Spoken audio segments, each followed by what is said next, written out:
ಇತ್ತೀಚೆಗೆ ಮುದ್ದೇಬಿಹಾಳ್ ಪಿಎಲ್ಡಿ ಬ್ಯಾಂಕ್ನಲ್ಲಿ ಅವ್ಯವಹಾರ ನಡೆದಿದೆ ಎಂದು ಆರೋಪಿಸಿ ಪ್ರತಿಭಟನೆ ನಡೆಸಿದ ವಿವಿಧ ದಲಿತ ಪರ ಹಾಗೂ ರೈತಪರ ಸಂಘಟನಾಕಾರರು ಈಗ ಮತ್ತೊಂದು ಸುತ್ತಿನ ಪ್ರತಿಭಟನೆಗೆ ಮುಂದಾಗಿದ್ದಾರೆ.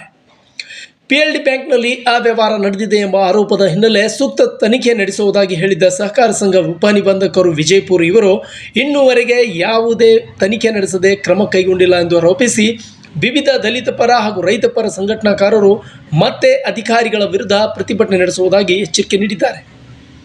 ಈ ಕುರಿತು ನಗರದ ಪ್ರವಾಸಿ ಮಂದಿರದಲ್ಲಿ ಪತ್ರಿಕಾಗೋಷ್ಠಿ ನಡೆಸಿ ಮಾತನಾಡಿದ ದಲಿತ ಮುಖಂಡ ಬಸವರಾಜ ಸಿದ್ದಾಪುರ ಅವರು ಇದೇ ತಿಂಗಳು ಜನವರಿ 25ರ ಗುರುವಾರರಂದು ಪ್ರತಿಭಟನೆ ನಡೆಸುವುದಾಗಿ ಹೇಳಿದ್ದಾರೆ.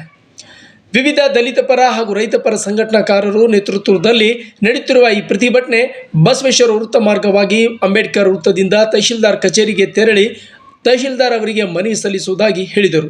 ಈಗಾಗಲೇ ನಾವು ಪಿಎಲ್ಡಿ ಬ್ಯಾಂಕ್ನಲ್ಲಿ ನಡೆಯುತ್ತಿರುವ ಅವ್ಯವಹಾರ ಬಗ್ಗೆ ಸಾಕಷ್ಟು ಬಾರಿ ಮೇಲಾಧಿಕಾರಿಗಳ ಗಮನಕ್ಕೂ ತಂದಿದ್ದೇವೆ.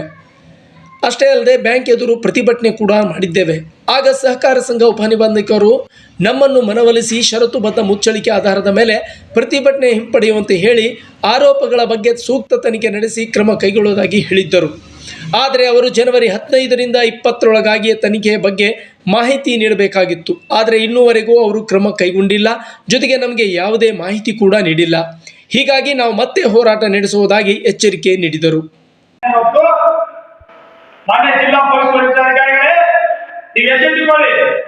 ನಾವು ಮೊನ್ನೆ ಹೋರಾಟ ಕೂತಾಗ ಸಂಬಂಧಪಟ್ಟಂತ ಸ್ಥಳೀಯವಾಗಿರ್ತಕ್ಕಂಥ sub inspector circle police inspector CPI Tulasigeri ಅವರು ಬಂದು ಹೋರಾಟದ ಮೇಲೆ ದಾದಾಗಿರಿ ಬರ್ತಕ್ಕಂಥ ಕೆಲಸ ಮಾಡಿದ್ದಾರೆ.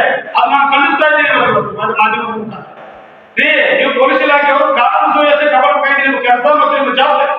ಆದ್ರೆ ನನ್ನ ನೀವು ಬರಿ ಹೊತ್ಕೊಂಡು ನಮ್ಮ ದಗ್ಗದ ಮೇಲೆ ನೀವು ಹೋರಾಟಕ್ಕೆ ಏನಿಲ್ಲ ನಮ್ಮ ಹತ್ತಿಕೊಂತ ಕೆಲಸ ನೀವು ಮಾಡ್ತಾ ಇದ್ದೀರಿ ಅಂತಂದ್ರೆ ನಾನು ಹೇಳ್ತಾ ಇದ್ದೀನಿ ನಿಮ್ಗೆ ಧಿಕ್ಕಾರ ವ್ಯವಸ್ಥೆ ಬಂದಿದೆ. ಅದು ಏನು ಗುರುವಾರದಿಂದ ನಿಮಗೂ ಧಿಕ್ಕಾರ ಕೊಡ್ತೀವಿ. ನೀವು ಪೊಲೀಸ್ ಇಲಾಖೆ ನಮಗೆ ಸಹಕಾರ ಹೋರಾಟ ಏನು ಮಾಡ್ತಾ ನಾವು ಯಾರಿಗಾದ್ರೂ ಸಾರ್ವಜನಿಕ ತೊಂದರೆ ಕೊಡ್ತಾ ಇದ್ರೆ ಅದೇ ಮತ್ತೊಂದು ಮಾಡ್ತಾ ಇದ್ರೆ ನೀವು ಹೇಳಿಲ್ಲ ಸರಿ ಒಪ್ಪೋಣ.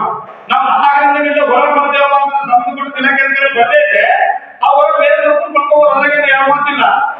ಇನ್ನು ದಲಿತ ಮುಖಂಡರಾದ ಹರೀಶ್ ನಾಟಿಕಾರ್ ಮಾತನಾಡಿ ಪಿಎಲ್ಡಿ ಬ್ಯಾಂಕ್ಗೆ ಸೀಮಿತವಾದ ಜಾಗವನ್ನು ದುರ್ಬಳಕೆ ಮಾಡಿಕೊಳ್ಳುತ್ತಿದ್ದಾರೆ.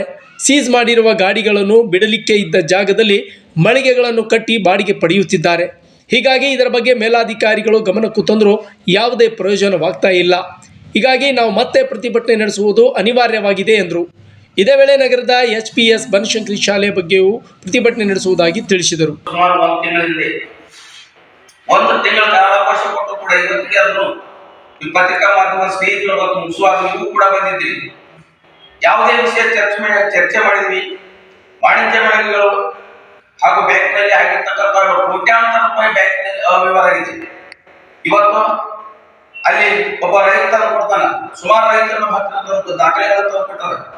ಆ ದಾಖಲೆಗಳನ್ನು ಆಧರಿಸಿ ನೋಡಿದ್ರೆ ನಾವು ಯಾವುದೇ ಒಬ್ಬ ಸುಮಾರು ಒಬ್ಬ ರೈತರಿಗೆ ಸಾಲ ಕೊಡ್ಬೇಕಂದ್ರೆ 5,000 6,000 ರೂಪಾಯಿ ಅವರು ವಂತಿಗೆ ಹಣವನ್ನು ಕಟ್ಟಿಸ್ಕೊತಾರೆ.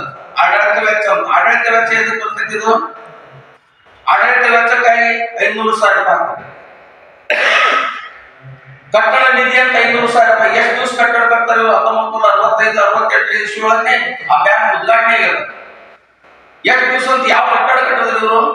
ಇನ್ನು ದೇವಪ್ಪ ಹುನ್ಕುಂಟಿ, ಹರೀಶ್ ನಾಟಿಕಾರ್, ಬಸವರಾಜ ಸಿದ್ದಾಪುರ್, ಶರಣು ಸರೂರ್, ಮುತ್ತು ಕಂದಗ್ನೂರ್, ಪ್ರಕಾಶ್ ಹಾದಿಮನಿ, ಬಸವರಾಜ್ ಗುಂಡಪ್ಪ ಚಲವಾದಿ, ಪ್ರಕಾಶ್ ಚಲವಾದಿ ಸೇರಿದಂತೆ ಇತರ ಕಾರ್ಯಕರ್ತರು ಹಾಜರಿದ್ದರು. Suraj Risaldar, news desk, tsunami TV, Muddebihal.